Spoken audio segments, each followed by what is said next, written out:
اب اس بحث میں آگے بڑھنے سے پہلے نقطۂ نظر یعنی اسکول آف تھاٹ کے عناصر ترکیبی کیا ہیں، اس سلسلے میں ایک بہت ہی مختصر حوالہ آپ کی خدمت میں پیش کرنا چاہتی ہوں۔ کسی بھی نقطۂ نظر کے 5 اجزاء ہوتے ہیں، بنیادی اجزاء۔ ایک اس کا فلسفہ حیات و کائنات، ایک اس کا معاشرتی نظریہ، ایک اس کا تنقیدی اصول، پھر اس کا مستقبل کا تصور اور پھر لائحہ عمل۔ فلسفہ حیات و کائنات یعنی کاسمولوجی، ہر نقطۂ نظر ایک کاسمولوجی رکھتا ہے، ایک فلسفہ حیات و کائنات رکھتا ہے، یعنی خدا کی ہستی، فطرت، زمین، مادہ، حیات و مقصد حیات اور کائنات میں انسان کی حیثیت کے بارے میں ایک خاص زاویہ فکر رکھتا ہے۔ نمبر 2، ہر نقطۂ نظر، ہر اسکول آف تھاٹ ایک معاشرتی نظریہ یعنی ایک سوشل تھیوری رکھتا ہے جو 2 سطحوں پر معاشرے کا جائزہ لیتی ہے، یعنی دور حاضر کے معاشرے اور معاشرتی تاریخ یعنی ماضی کے معاشرے کے جائزے پر مبنی نظریہ۔ پھر ہر نقطۂ نظر کا ایک میتھڈ آف انالیسس یعنی تنقیدی اصول ہوتا ہے جس کی مدد سے گزشتہ اور موجودہ معاشرے کو پرکھا جاتا ہے اور خوش آئند مستقبل کی تعمیر کی جا سکتی ہے۔ چوتھا جز مستقبل کا تصور، یعنی ہر نقطۂ نظر، ہر اسکول آف تھاٹ کا ایک فیوچر ویژن ہوتا ہے۔ معاشرتی قوتیں اس وقت تک پوری طرح بعمل نہیں ہو سکتی جب تک کہ فیوچر ویژن یعنی مستقبل کا واضح اور مثبت تصور ان کے سامنے نہ ہو، ورنہ معاشرے میں بحران پیدا ہو جاتا ہے۔ اور نمبر 5 یعنی آخری جز اور جو بہت ہی اہم ہے وہ لائحہ عمل ہے۔ ہر نقطۂ نظر کا ایک موڈ آف پریکٹس ہوتا ہے، کس طرح سے وہ اپنے نقطۂ نظر کو حقیقت کا جامہ پہنائیں گے، یعنی مستقبل کے تصور کو حقیقت میں بدلنے کے لیے ہر نقطۂ نظر ایک خاص طریقہ کار اپناتا ہے تاکہ اپنی طاقتوں کو منظم کر کے اپنی معینہ منزل تک پہنچ سکے۔ معاشرتی زندگی کے یہ حقیقی تجربے خوابوں کو حقیقت میں بدلنے کا ذریعہ ہیں۔ نقطۂ نظر کی یہ ایک بہت ہی مختصر تعریف تھی۔ اس کے بعد اب ہم جو آج کے اسکول آف تھاٹس یعنی آج کے مروجہ نقطۂ نظر ہیں ان کا جائزہ لیتے ہیں، جن پر آج کے نظام سرمایہ داری اور نظام اشتراکیت مبنی ہے۔ سن 1500 کے قریب انسانی معاشرے کی تاریخ میں ایک نظریاتی تبدیلی وقوع پذیر ہوئی جسے روایت سے جدت کی طرف ایک سفر کہا جاتا ہے۔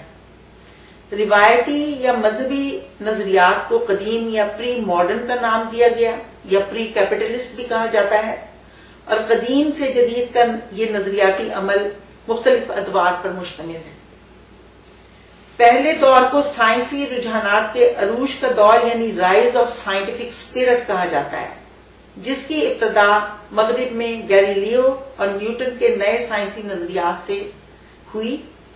علم طبیعیات کے پرانے اصول بدلے، کائنات کو ایک نئے زاویے سے دیکھا گیا، نتیجتاً زمین پر انسانی زندگی اور علوم و فنون کے مقاصد بھی متاثر ہوئے اور معاشرتی رویوں میں تبدیلی آنے لگی۔ پرانے نظریات پر مبنی جاگیردارانہ نظام یعنی فیوڈلزم داخلی طور پر کمزور پڑنے لگا۔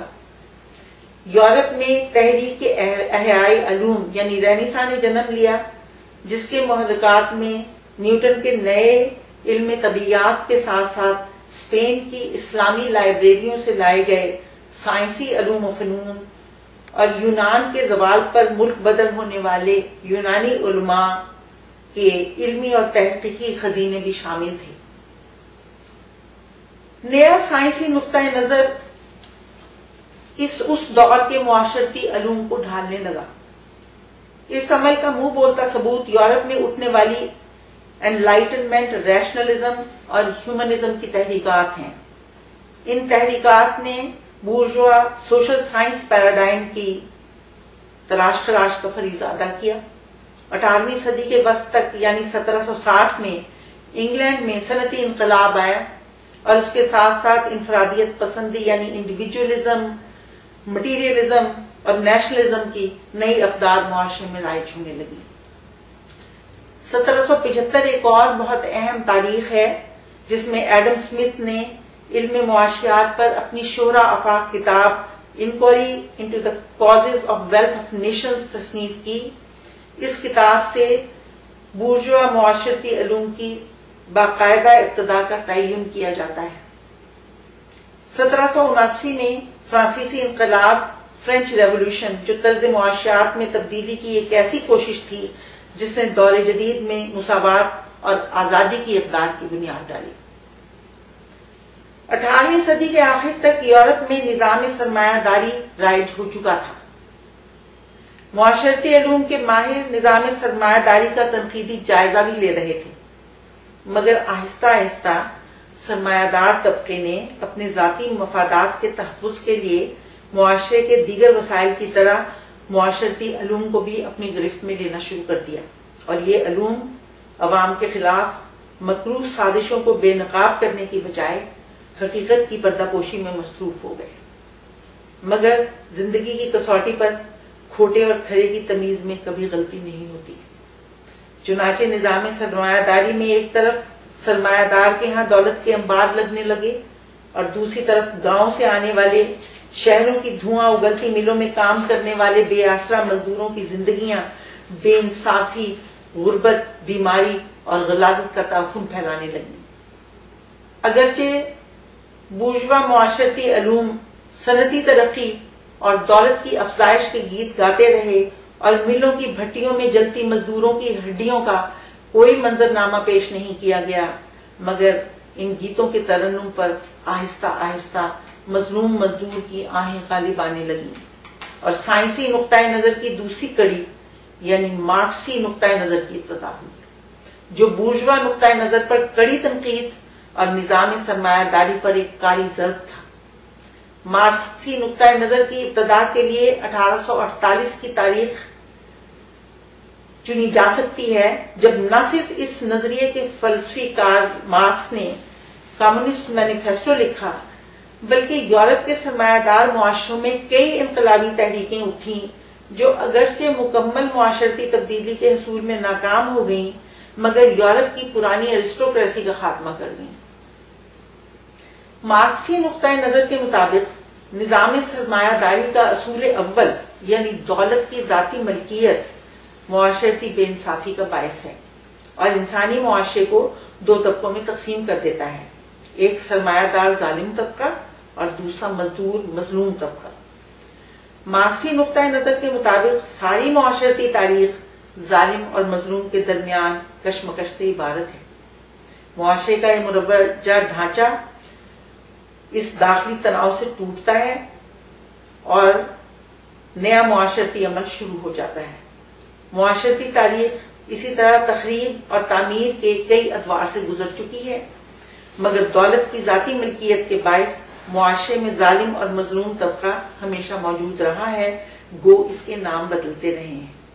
کبھی یہ مطلق العنان بادشاہوں اور بے زبان رعیت کی شکل میں، کبھی زمیندار اور کسان کی صورت میں، اور کبھی سرمایہ دار اور مزدور کے نام سے پہچانا جاتا رہا ہے، اور ان کی کشمکش بھی جاری ہے اور ہمیشہ جاری رہے گی۔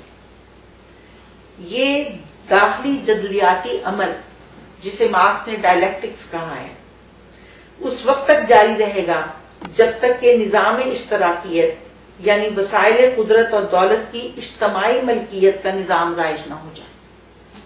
کارل مارکس کے خیال میں ہر نیا معاشرہ پرانے معاشرے سے قدرے بہتر ہوتا ہے، چنانچہ ایک دن انصاف اور مساوات پر مبنی معاشرہ قائم ہونا عین منطقی ہے۔ اشتراکی نقطۂ نظر کی روح سے مظلوم طبقہ خونی انقلاب لائے بغیر اپنا حق وصول نہیں کر سکتا۔